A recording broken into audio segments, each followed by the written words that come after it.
inviting me. I love visiting the UK. I recommend many folks out here. And usually I don't read papers.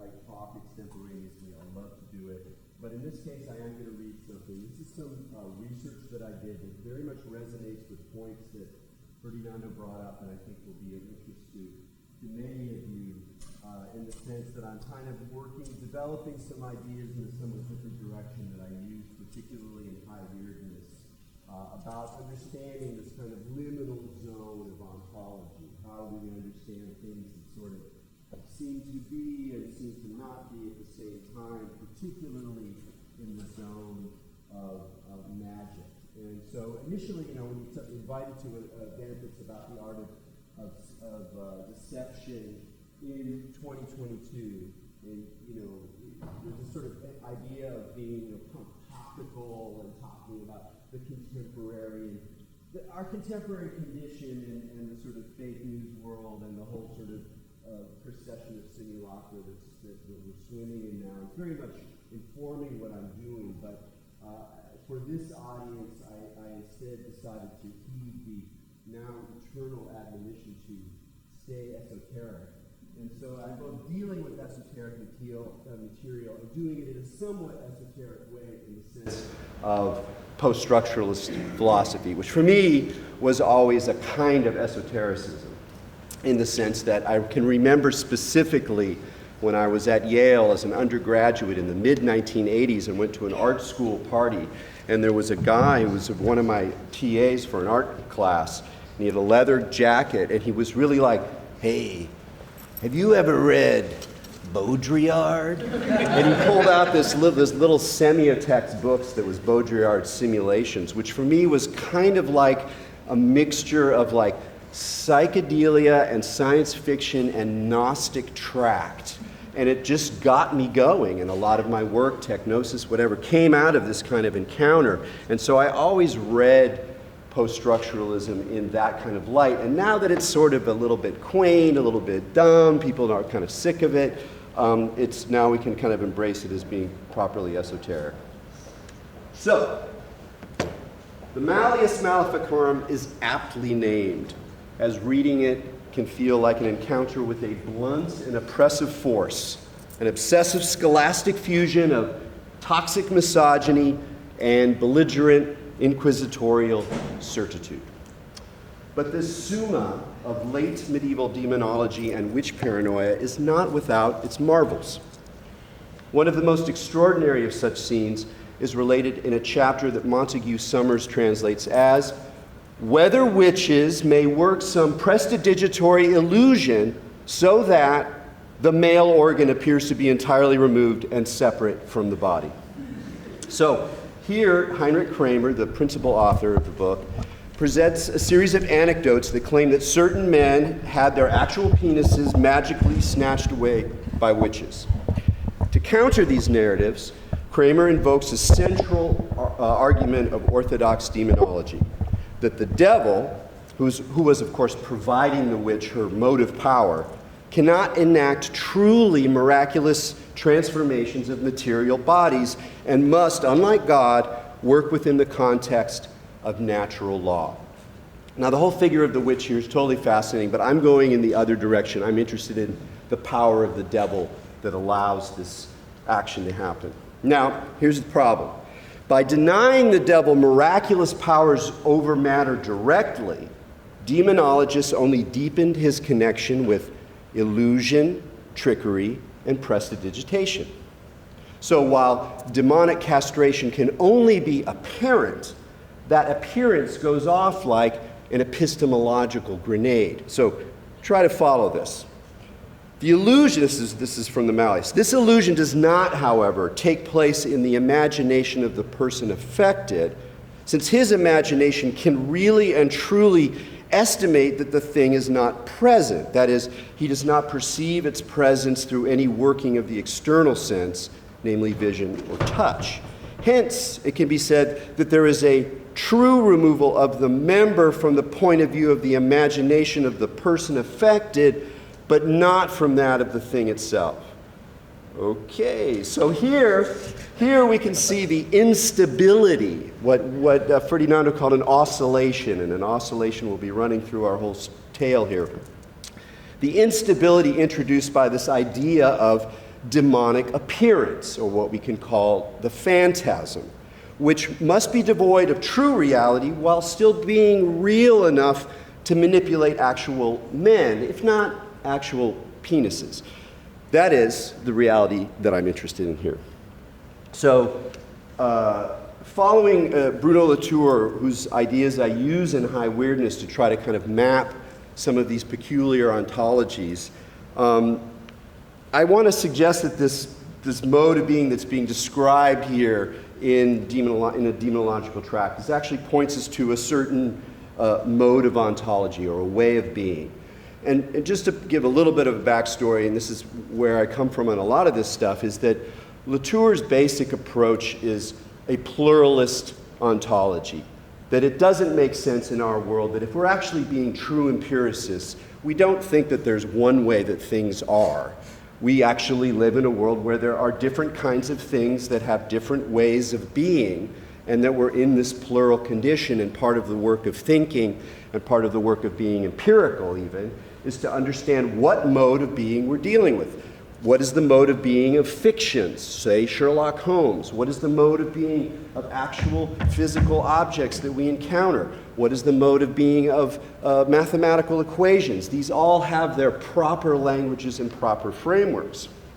So one of the kinds of beings that Latour talks about is what he calls beings of metamorphosis. And he particularly talks about them in terms of the entities that feature in the healing practices of traditional or indigenous communities, or indeed modern communities who have connections with these traditions. He describes these beings as invisible, which is not to say that they don't appear, but rather that their appearances lack the sustained continuity we associate with things like, on the one hand, golden retrievers, or on the other hand, Maxwell's equations, those things that they stick around for a while. Instead, the beings of metamorphosis flicker. And that's kind of the word I want to introduce here for this oscillation, is a kind of flickering. That the being of flickering is what we're talking about. So these beings of metamorphosis pursue their continuity eccentrically. They don't refer to a foundation. Quote, they offer no assurance regarding either their origin or their status or their operator. They do not orient themselves towards foundations, but this is a great line. Don't know exactly what it means, but it sounds great. They move out in front of experience. There's a way that they're just on the edge, the liminal of the experience. But they do appear and disappear, a shimmering that Latour himself compares to special effects in horror movies. Let us think of them for now as phantasms or phantasmagoric events, marvelous things of the moment.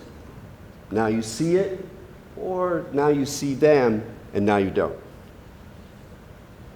So while the absent penis of the witch victim is an illusion, this glamour does not take place solely in the imagination of the poor fellow. Or rather, again, just going over to through the scenario, from the perspective of the imagination, the removal is true, although not from the perspective of the thing itself.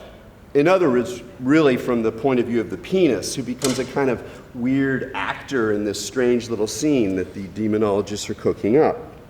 But the epistemological fluctuations don't end here, for this apparent absence only conceals something that remains, not only conceals something that remains, the actual penis, which is still around, but establishes the active presence of a demonic agent who nonetheless works invisibly behind the scenes and is, moreover, ontologically speaking, a nothing, a non-being, and therefore really no entity at all.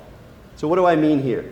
Well, this non-being is really an essential part of Orthodox theology. That evil is essentially non-being, right? Which is a very useful concept in some ways that produces an extraordinary amount of contradictions that eat away at the foundations of Orthodox ideas in many ways. One of the problems that happens is that when you say that that the phantasm or the demon doesn't actually exist, is that you give the quality of illusion or appearance paradoxically even more weight, because the appearance, the mere appearance, becomes the substance of this thing which doesn't really have a substance. So you can see this, say, in Athanasius. Good is, while evil is not. By what is, I mean what is good. But by what is not, I mean what is evil, insofar as it consists in a false imagination in the thoughts of men. Now here he's saying that it's simply an imagination, a mere image in the minds of men. But he points to something here, is that there's a flickering. Evil is a non-being that consists or participates in these illusory productions. Other patristic accounts continue to stress the agency of demons, who can do their work on sort of both sides of the appearance. That is, they can work on its visible surface as the appearances, or its underlying secret mechanisms. So talking about, say, Circe in the Odyssey, Augustine insists that while demons cannot create real substances, that same thing, they can't actually change matter, they can manipulate phantasms.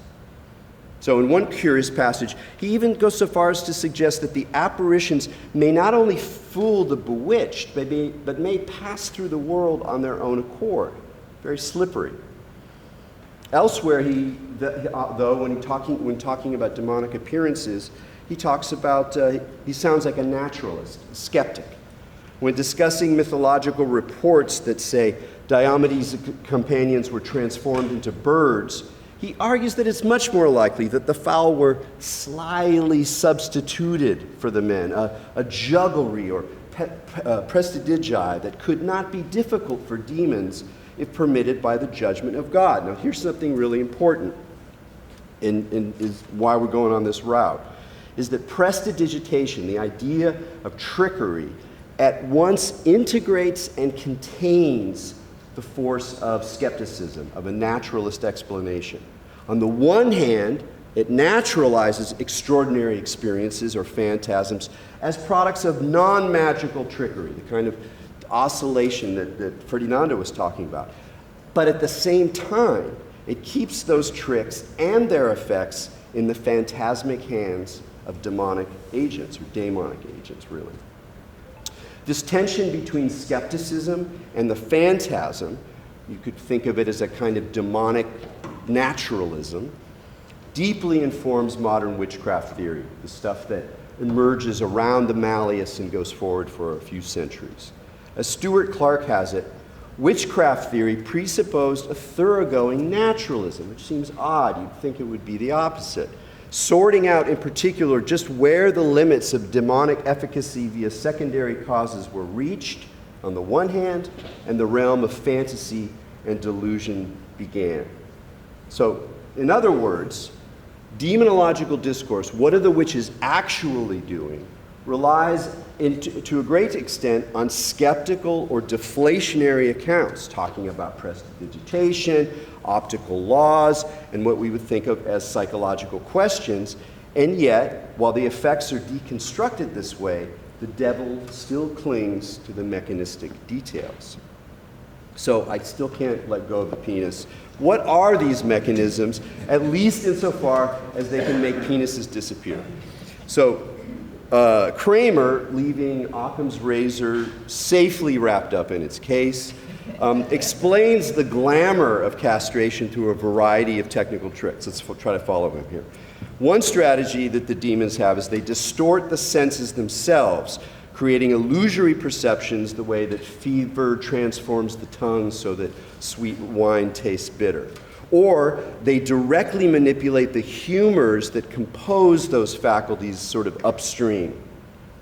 A more theatrical technique is to interpose in front of the man's real body some other body of the same color and appearance, a sort of smooth body that is authentically seen by the unimpaired senses, but it is mistaken for the thing that it somehow cloaks. And then Kramer offers a final explanation that he notes, very importantly, is easier to understand and preach. Because, of course, one of the functions of these explanations, just as with the discovery of witchcraft, which I'll come back to, is to not just offer deflationary accounts, but to spread the word out there in order to change public perception. So, what is this explanation? Of course, conjuring. Clowns and other human wonder workers use sleight of hand to create their effects. And so all demons can resort to a sleight of hand as well, because whatever, quote, whatever a human knows how to do by art, a demon can know better. So the demons, too, are jugglers. Now, there's one thing I want to point out to, again, partly in picking up a point that Ferdinando made, is that what you have here is that Kramer multiplies various causal mechanisms to produce the same effect, the magical disappearance of the penis. This points to a really important distinction that Ferdinando made in his talk, which conjurers routinely make, which is the trick and the effect. And one of the things that you can start to understand some of the interesting things about conjuring is that multiple tricks, some very easy, involving a stooge, say, and some very, very sophisticated, difficult to pull off, can lead to the same effect. So there's a strange kind of break between possible techniques to produce an effect and the effect itself. So what I want to do is to think about this sort of ontologically in light of this phantasm, in light of this flickering being. What does that mean? It means that there's a decoupling from the phantasmic event, which in this case is the apparent loss of the penis, from any particular line of causal action, which allows the event to float free from any possible explanatory regime or specific technique.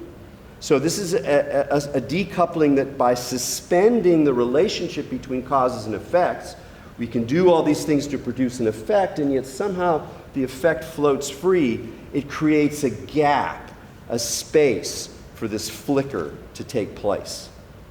And that's sort of part of what this event of wonder and astonishment is it's kind of a flickering that speaks to another order of being.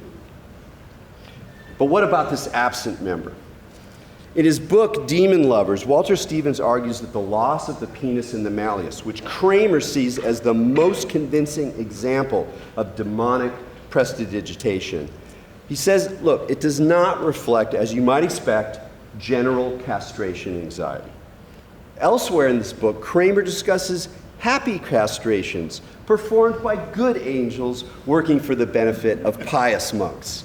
So it's not just that. So while there's feminist angles here and Freudian ones, I would like to offer a different psychoanalytic concept here.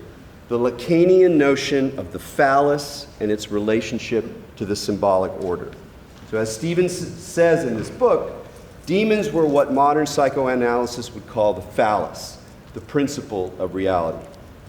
So forgive me for doing this, but as I said, this is some esotericism I enjoy. So for Lacan, the symbolic order describes the way that consensus reality, just this room, how we are, how we think about it, the objects, our intentions through it, organizes itself under the law of collective signs that sort of cut the amorphous and threatening realm of the actual real into our shared but merely apparent world. We can't handle the real as it is, so there's this nice collective symbolic order that keeps things reasonably safe.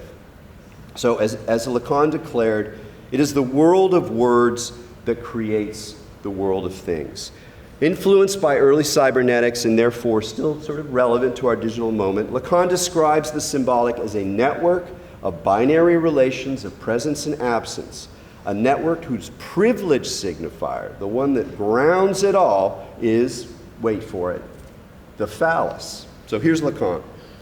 In Freudian doctrine, the phallus is not a fantasy, if we are to view fantasy as an imaginary effect, nor is it an object, a part object, an internal object, a good, bad, etc., etc.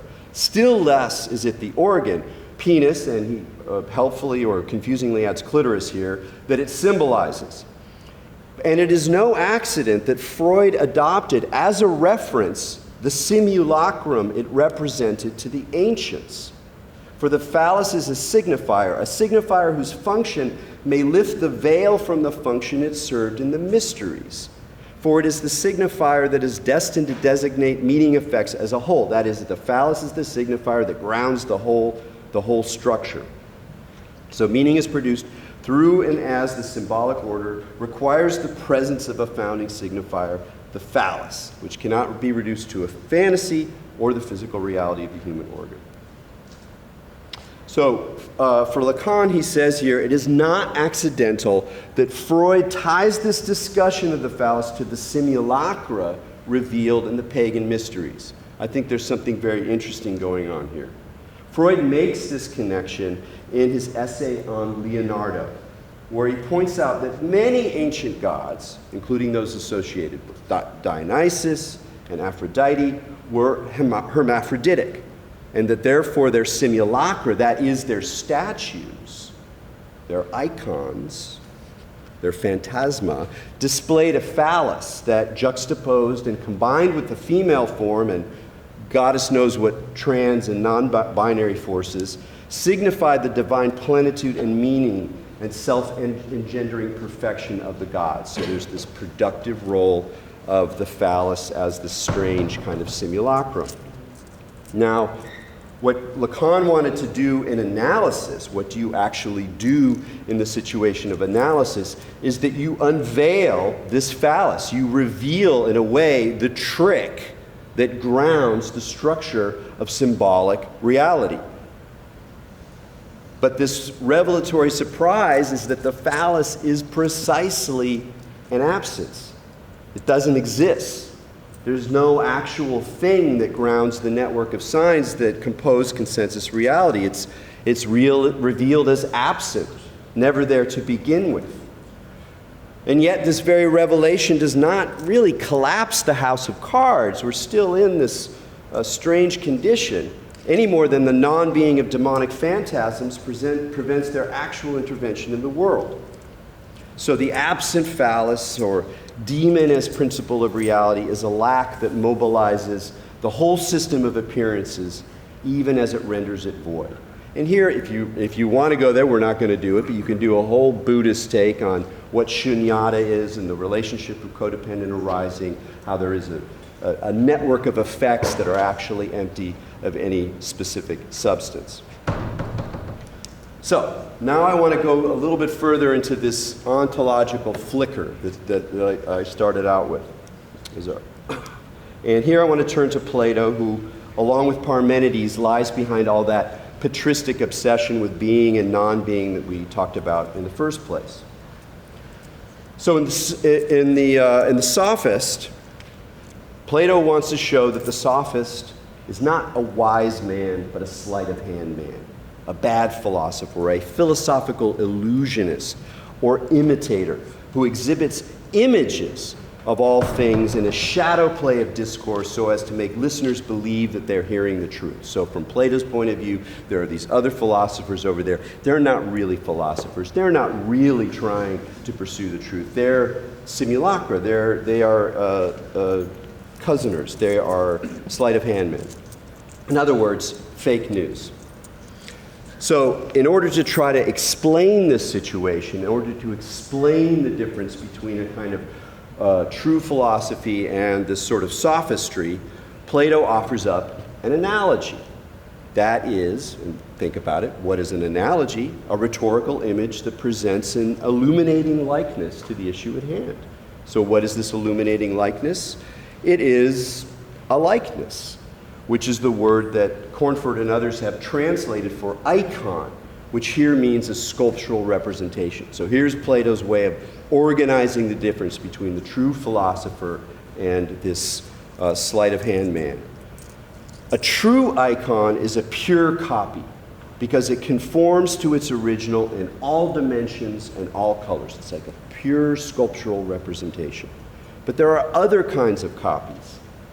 Some sculptors employ foreshortening and other technical tricks, not to faithfully reproduce the real proportions of the given object, but to create secondary effects. So one of these effects is the appearance of true proportion. So the example is that if you have a colossal statue and the proportions of that statue are true to the original, it actually looks kind of weird when you're standing beneath it. So in order to make it look good, to make it look like it has true proportions, you actually have to distort things in order to take it to produce the effect in my eyes. So this is obviously becomes a kind of a way of distinguishing the true philosopher from the sophist, and the true icon from what Plato describes as a phantasma. For Deleuze, what Plato wants to do here is to establish a criterion of judgment that can really discover a real difference between true copies, the icon, and false or inauthentic phantasma, which Deleuze describes as simulacra. So the goal of the whole text is to, quote, track down the false pretender as such in order to define the being, or rather the non-being, of the simulacrum. But Plato gets more than he bargained for. As a consequence of searching in the direction of the simulacrum and leaning over its abyss, Plato discovers in the flash of an instant, or a flicker we might say, that the simulacrum is not simply a false copy, but places in question, indeed denies the very notions of copy and model in the first place. So that's the sort of, in a way it's kind of a classic post-structuralist move where you find a sort of antinomy, you pull the rug out from under it and you go, ha, here we are. But in this context, I think it points us to something more positive as well, not just a subversive or critical or deconstructive effect, but it actually shows us a little glimmer of this other mode of being that I'm talking about, this flickering, this here, now you see me, now you don't aspect of the phantasm, which I think has a lot to do with magic in a deep sense. Deleuze, too, points out this positive power. But how does he characterize it? How does he characterize the productivity of the simulacrum? The reproduction of the simulacrum through difference rather than similarity, because that's of course what Plato wants. He wants it to be the same. Let's hold on to similarity. And we look over here, and what we see with the simulacrum is like an endless series of differentiations that just go on and on and on, and it's too much. We can't handle it. Deleuze calls it a becoming mad. There's no line, there's no boundary to it, there's no end to it. It's perpetually and almost psychedelically able to evade the equal, the limit, the same, or the similar, which you're sort of trying to rein it in by.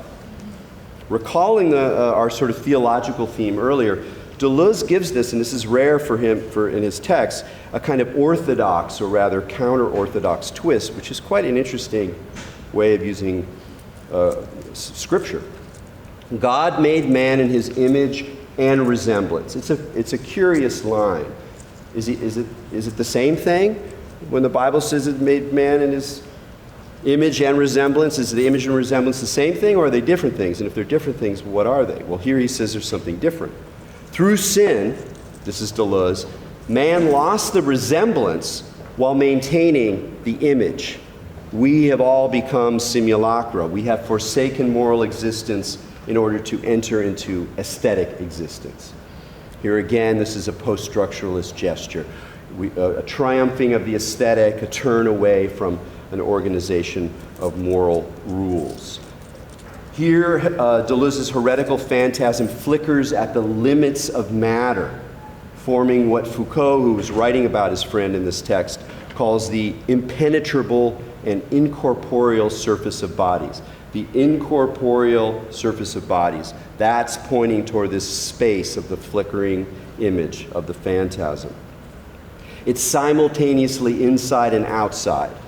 Its topological property is a kind of Mobius strip where both sides combine without exactly fusing into one another, without exactly becoming the same. like Latour's beings of metamorphosis, there is no continuity to this incorporeal body, no concrete foundations. It floats free of the causal operations and interactions of bodies. So another way to understand this or to think about this, and again, I'm just like playing here. I'm not sure what this means, but I have a sense that one of the ways that we fall short when we're thinking about thinking about what is the nature of reality as revealed through these extraordinary experiences that we're all interested in undergoing, producing, playing with, thinking about, motivating in the world, is that we need to expand our sense of ontology and to begin to think about different ways for different things to be, but it requires a lot of experimentation and building things subtly, this is just a kind of attempt that I suspect that some of you out there will find resonant with your own work and your own ideas and your own practices.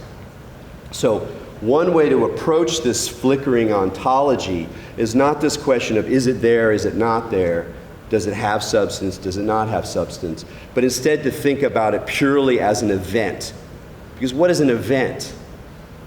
You know, we can describe events that happen in our lives, in the world, through all the causal mechanisms that lead to that event and that, in some sense, simply stage it. It's just something that happens as material bodies bounce around through space-time.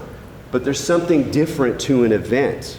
We all know that there's nothing really happening and then there's an event or an appearance. The magic worked. The vision is seen. How do we think about the eventness there?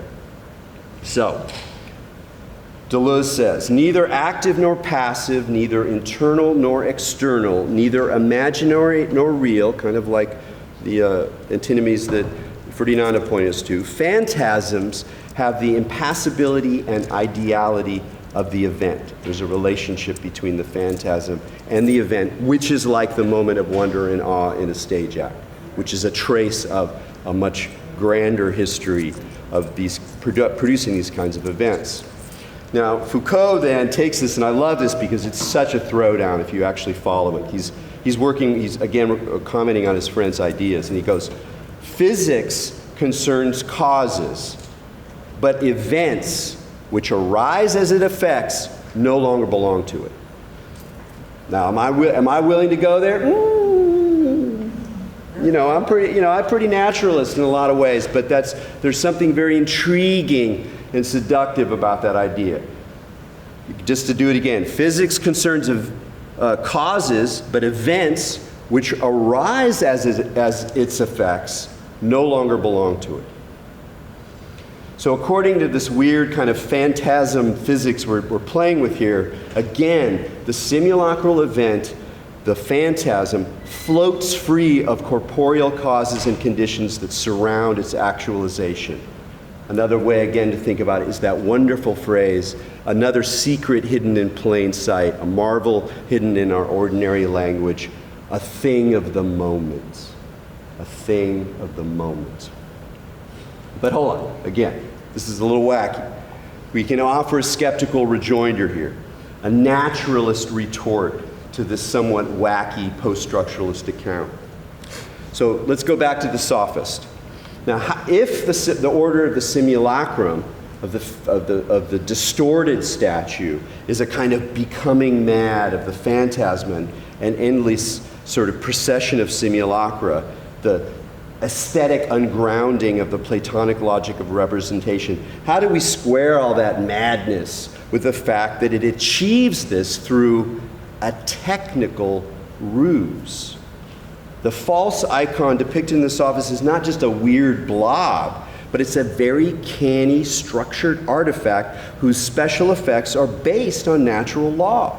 It's again, okay, we're going to distort the statue, but we're doing it in just the right way to get the eyeballs of the human beings with their particular nervous systems locked into the simulacra in a certain way. I put on my VR goggles, and they are completely reading my nervous system in order to produce this illusion of a three-dimensional realm.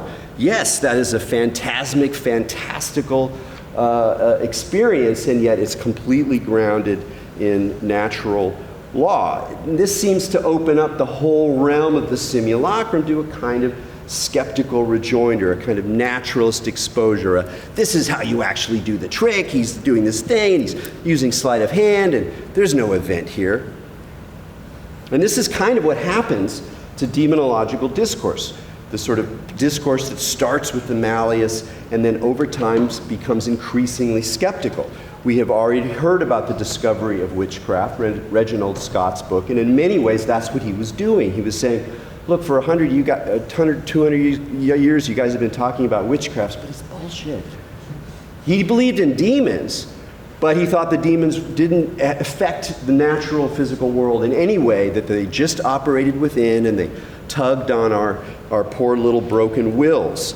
And that outside, out in the world at hand, all we have are the secrets of natural magic, a proto-science of wonders and devices and optical tricks and drugs and, quote, deceitful machinations.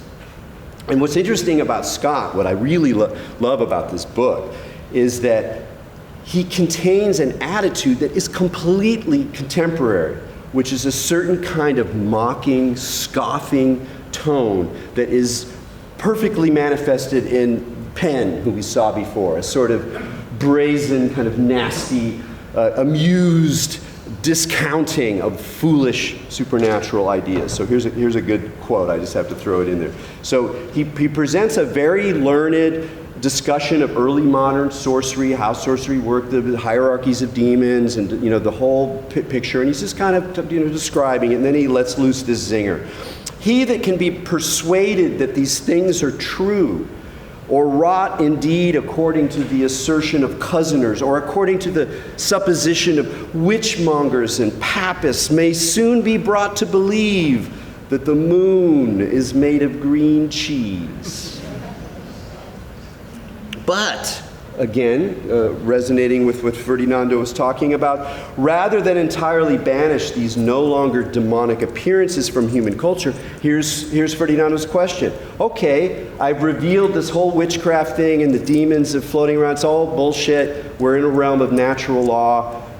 Why would you bother making these appearances, these phantasms happen at all? But rather than banish them, Scott wants to corral them in the frame of entertainment or amusement. This is where we see the switch from the shaman to the entertaining magician. So again, he presents a lot of secrets of prestidigitation. He kind of apologizes. You could tell he's a practitioner probably. He apologizes even. He goes, I'm sorry I'm doing that to, quote, the hindrance of such poor men as live thereby. He's revealing their secrets, but he's got to do it because he's got to show, just like today's skeptical magicians, that if he exposes some of the tricks of the trade, he deflates the possibility of those horrible fakers, gurus and psychics and spiritualists from actually taking advantage of people while still making a little kind of fun thing happen over here.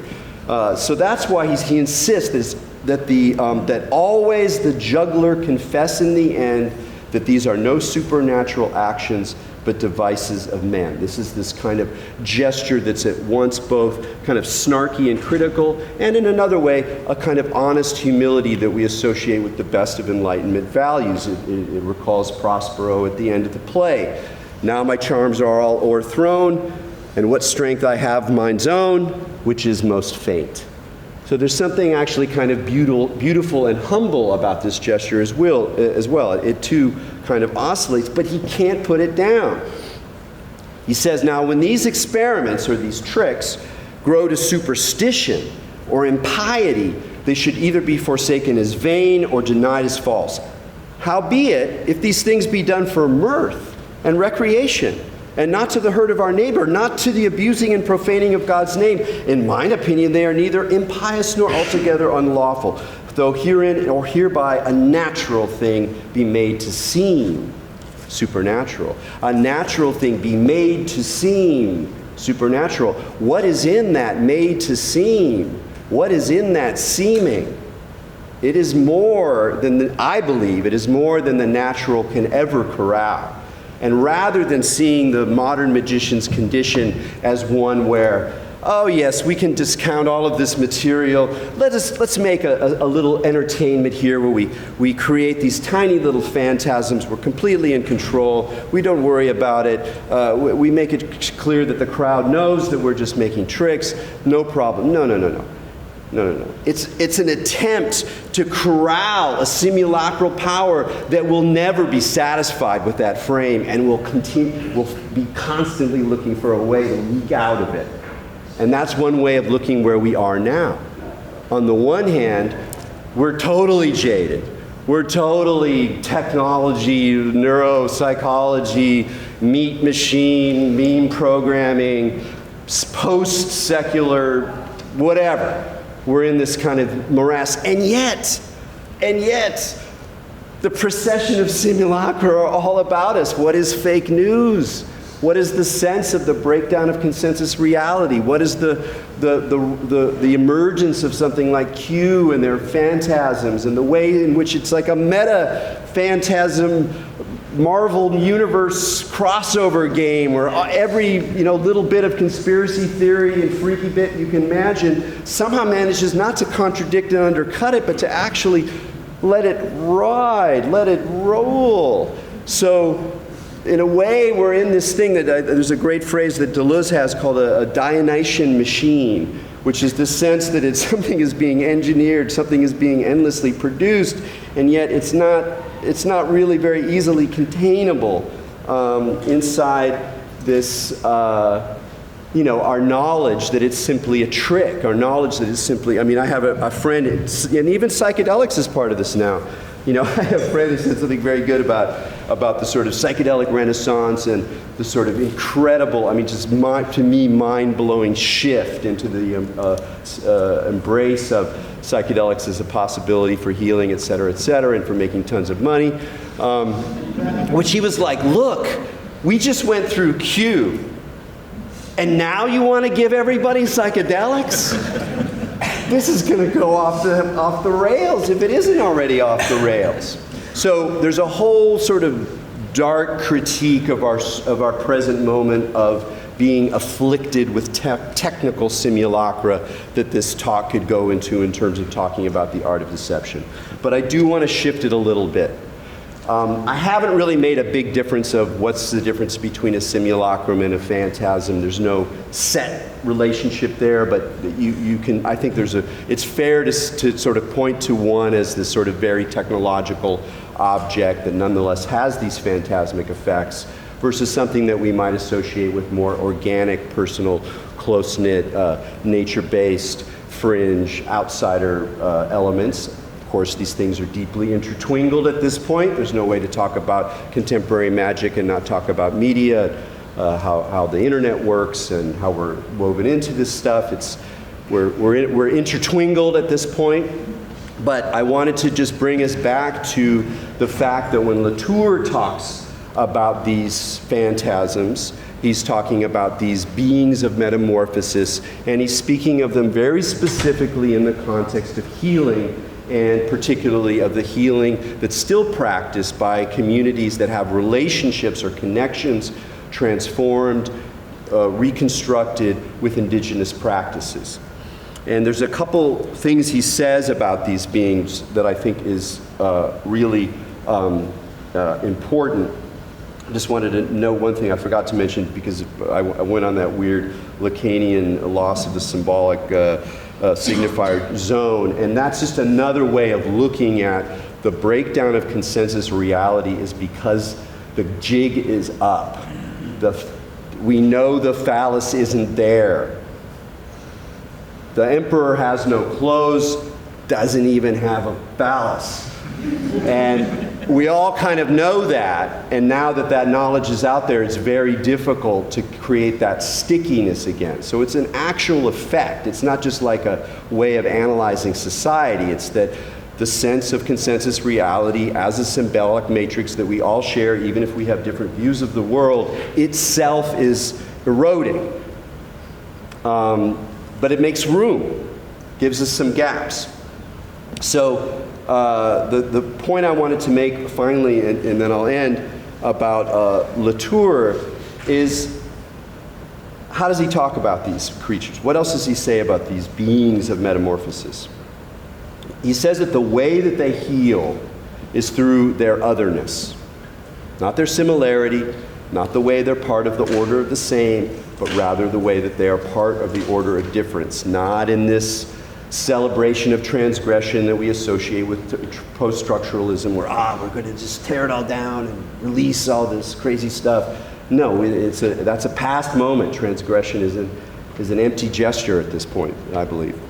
Instead, he says, we take them for others, take these beings of metamorphosis, these phantasms we encounter, we take them for others because they take themselves and they take us for others, thereby giving us the means to become other, to deviate from our set trajectories, to innovate and to create. This, I think, is a very profound idea. In a way, this is not knowledge and conversation. It is more like encounter and open-ended transformation. I was talking last night with Kavan about people who desperately want to make a connection with the DMT entities. They're like, no, they're there.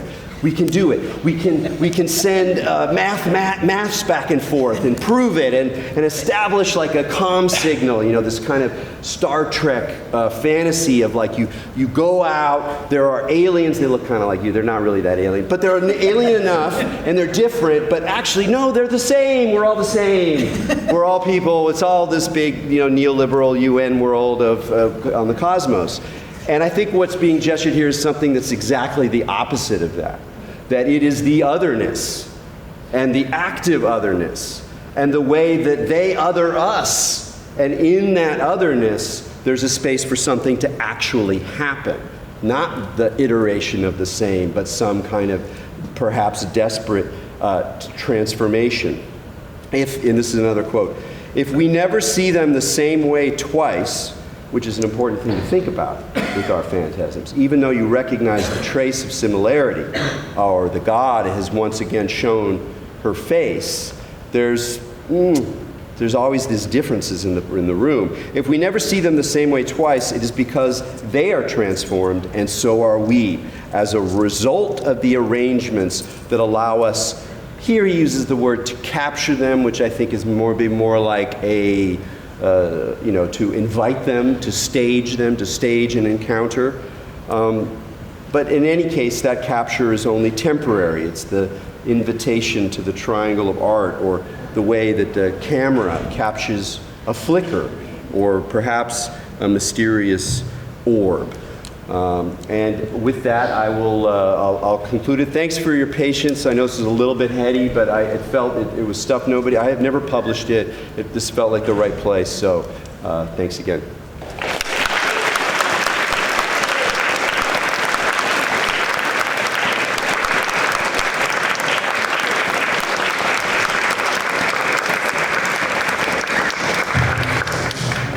We have time for one or two questions for Erik. Oh man, sorry, so much time.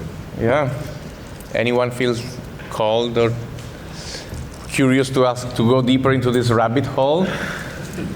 Or this maze of rabbit holes that he opened up? Yes. Thanks very much.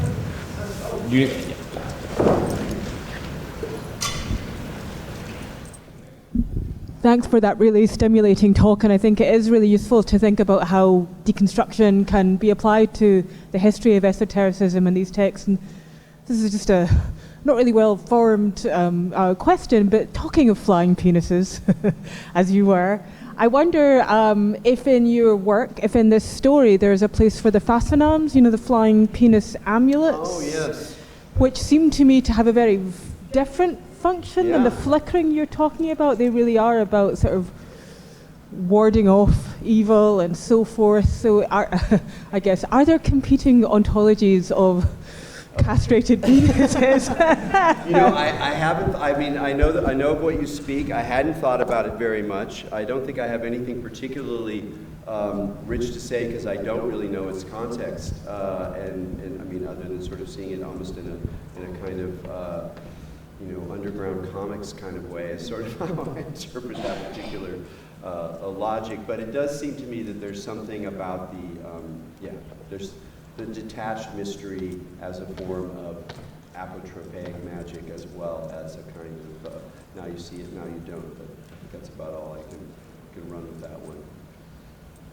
Anything else? All right. Right. So let's thank the high priest of high weirdness, Erik Davis.